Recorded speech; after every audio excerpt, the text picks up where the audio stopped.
Salama tompoko. Dia faly miarabanao tonga soa eto amin'ity chaîne YouTube ity. Efa manomboka miditra eto Madagasikara ny Torah. Efa manomboka miditra eto Madagasikara ny Torah.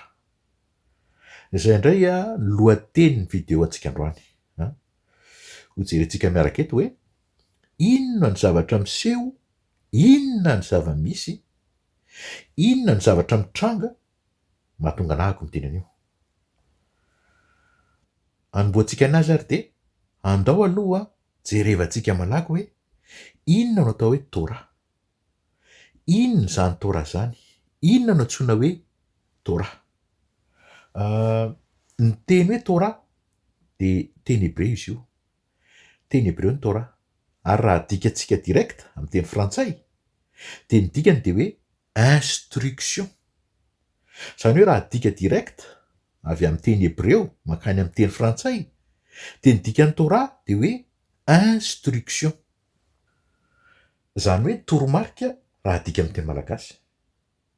Toromarika zany ny dikany hoe Torah raha ohatra ka raisintsika avy amin'ilay teny frantsay hoe instruction. Ny zavatra misy anefa dia ity. Izao tontolo izao rehefa mandika ny teny hoe Torah dia ny zavatra ataony zareo dia ity. Ilay dika teny amin'ny teny grika io no andraisany azy. Ampandaloviny amin'ny dika teny grika ilay izy aloha. Izay no fanaovany azy. Ary raha raisina amin'ny dika teny grika ny teny hebreo Torah dia ny dikany dia hoe nomos. Nomos. Ary ny dikan'io teny grika nomos io amin'ny teny frantsay dia hoe loi. La loi. Lalàna amin'ny teny malagasy. Lalàna.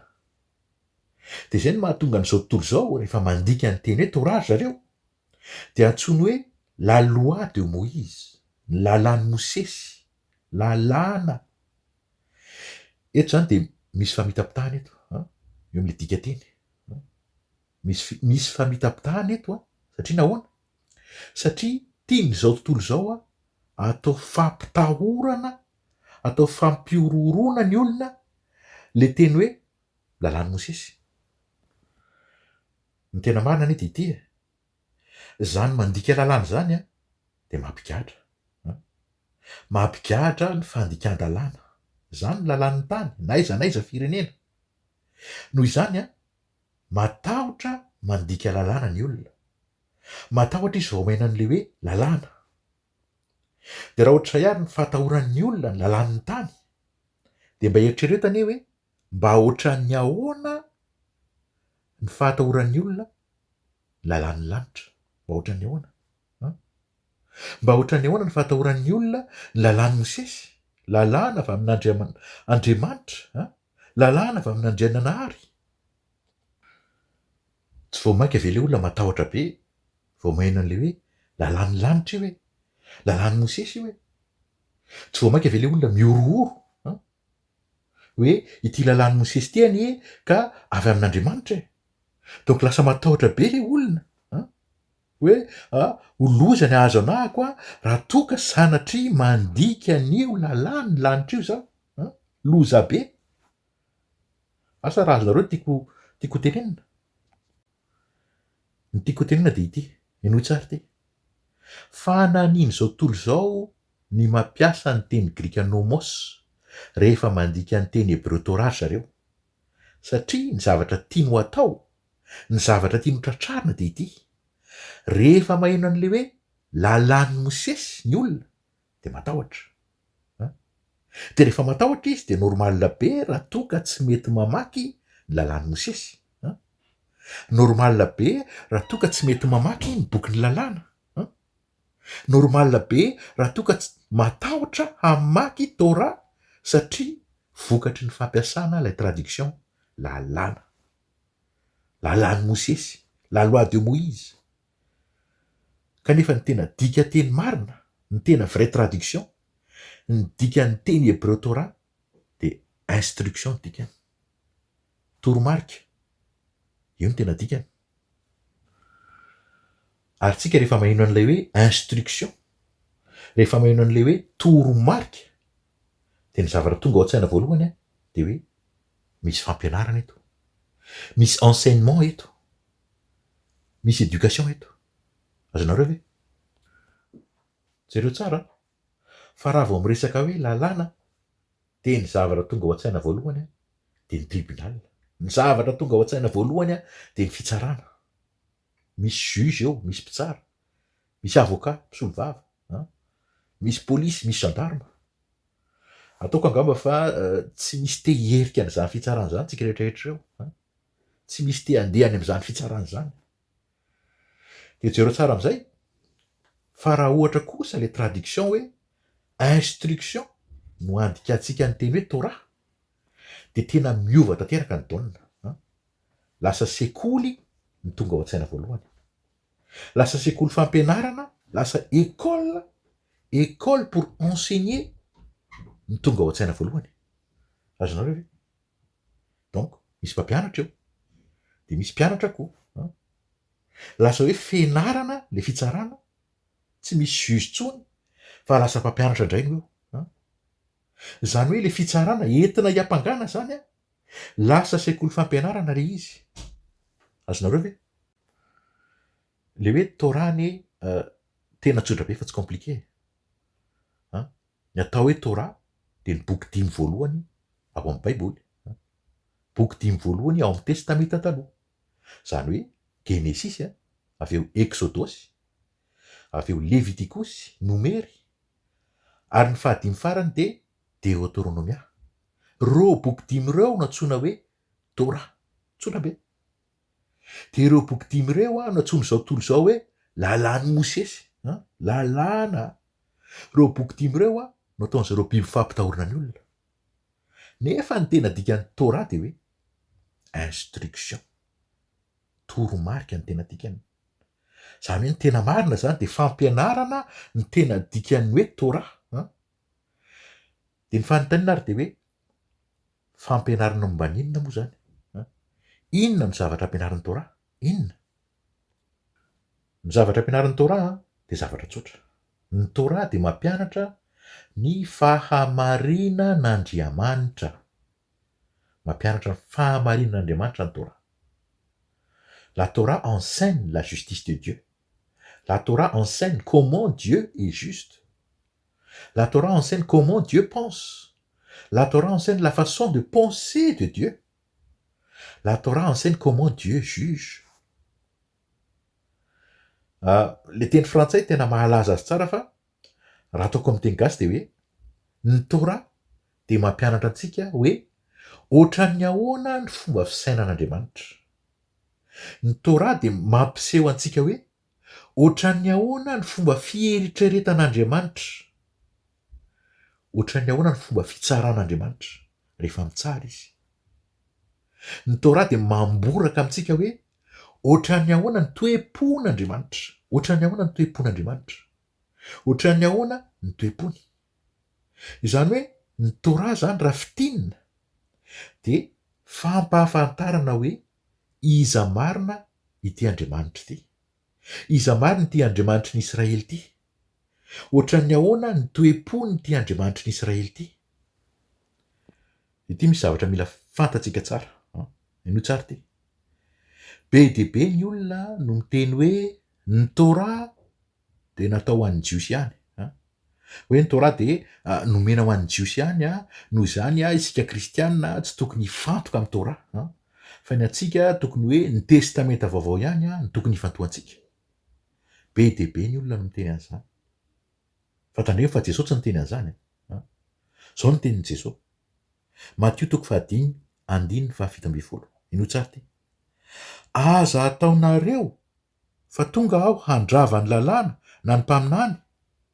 Tsy tonga aho handrava fa hanatanteraka. Aza ataonareo fa tonga aho handrava ny lalàna na ny mpaminany. Tsy tonga aho handrava fa hanatanteraka. Mazava be io. Eto Jesosy de milaza mazava hoe tonga aho hanatanteraka ny lalàna, tonga aho hanatanteraka ny Torah.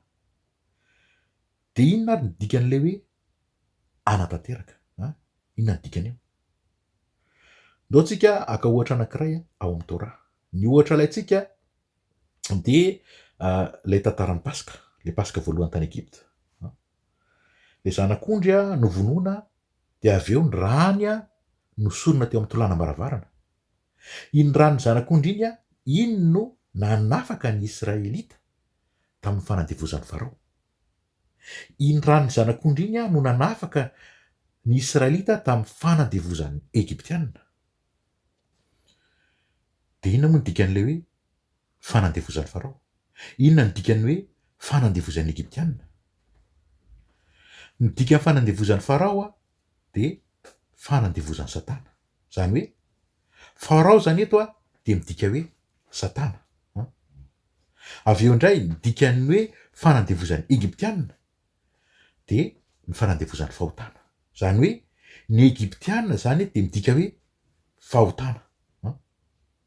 Noho izany ilay tantara izay voarakitra ao amin'ny Tora momba ny fanafahana ny zanak'Israely tamin'ny fanandevozan'ny Farao tamin'ny alalan'ny ranony zanak'ondry, io tantara io no notanterahan'i Jesosy tamin'izy tonga tetỳ an-tany.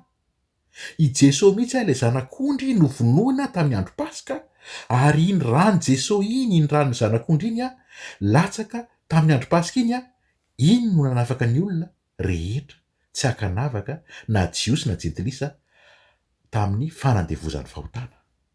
Iny no manafaka ny olona rehetra eran'izao tontolo izao amin'ny fanandevozan'ny fahotana.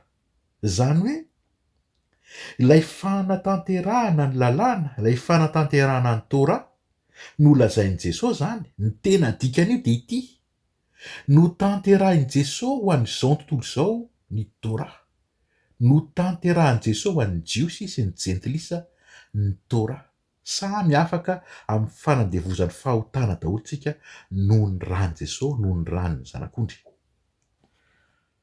Zany hoe Jesosy zany ny tena tanjony dia tsy hoe hanatanteraka ny Tora fotsiny ihany, tsy izay fotsiny ihany, fa inona?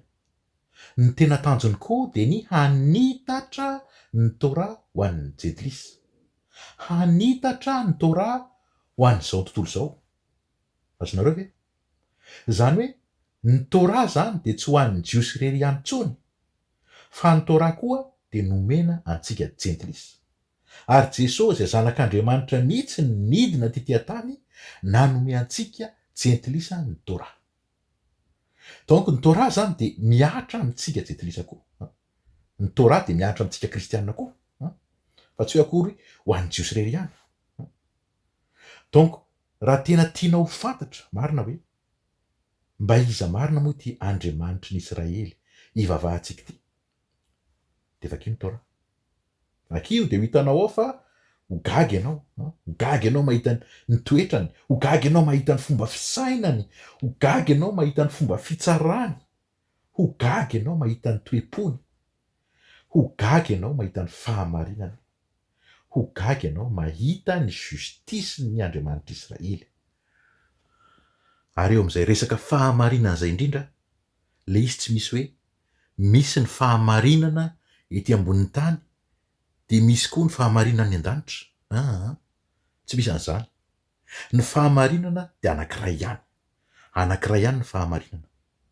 Ny fahamarinana dia efa iné ao anatintsika ao hatrany am-boka.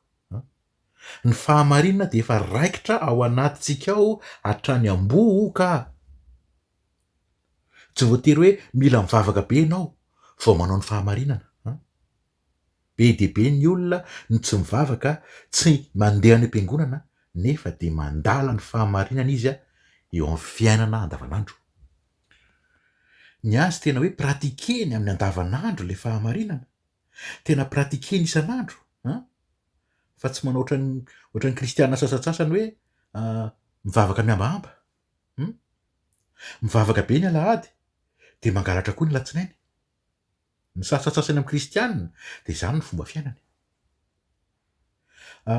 Ny zavatra tena mila fantatsika eto dia hoe ilay fandahalana ny fahamarinana dia tsy inona akory fa toetra efa iné, efa raikitra hatrany am-boka. Ao anatintsika olombelona tsirairay io, efa iné ao io, efa ao anatintsika ao io. Ny fandahalana ny fahamarinana dia efa nolovaintsika tamin'Andriamanitra io, tamintsika nateraka.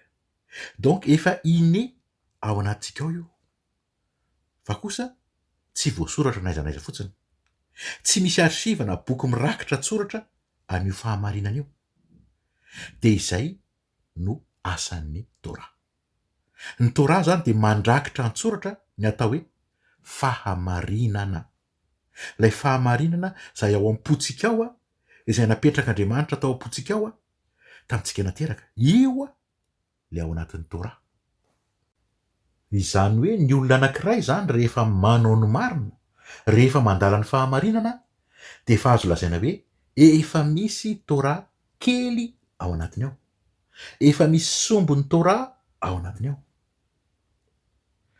de andao am'izay ange jerevantsika hoe ohatry ny ahoana ny situation misy ny firenentsika am'izao asa raha tsapatsika fa tamietsiky ny zay reny a de nitaky ny fahamarinana zareo nitaky ny zo maha olombelona mila jiro mila rano mitaky ny fialana amy corruption miala amy corruption zay mamotika nyity firenentsika ty asa raha hitanareo reny video ampamoaka vitsivitsy reny ohatra zao le video ampamoaka momba ny jirama zay nataony Dilany Siva de ireny ny mampiseho fa efa mitaky ny fahamarinana am'izay ny tanora mitaky ny marina ny tanora mitaky ny fahamarinana ny vahoaka okizay ny corruption okizay ny fanodikodinana fananam-bahoaka okizay ny fanodikodinana volam-bahoaka zany hoe le fitakian'ny tanora an'izay fahamarinana zay a ilay fitakiana ny fahamarinana de azo lazaina hoe signe azo lazaina hoe indicateur azo lazaina hoe famantarana zay mampiseho amitsika hoe efa manomboka mitsoka eto Madagasikara ny rivotry ny tora efa manomboka miditra eto Madagasikara ny tora efa mitaky ny fahamarinana ny tanora fa leo an'le corruption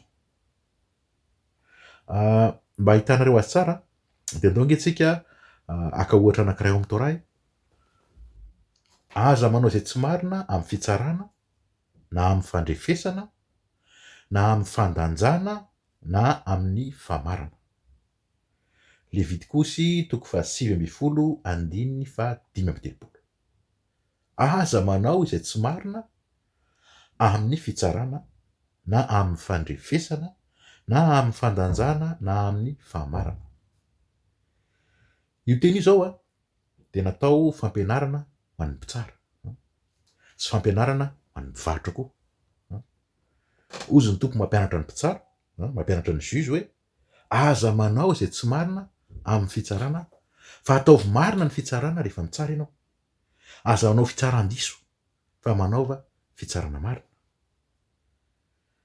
inona ny tena dikan'io teny io ny dikan'io de ity hainao tsara ty aza manao fitsarana miangatra aza mizaha tavan'olona ary aza mandray kolikoly fa ny kolikoly mahajamba ny mason'ny endry ary mamadika ny teniny marina Deutéronomia 4:9-7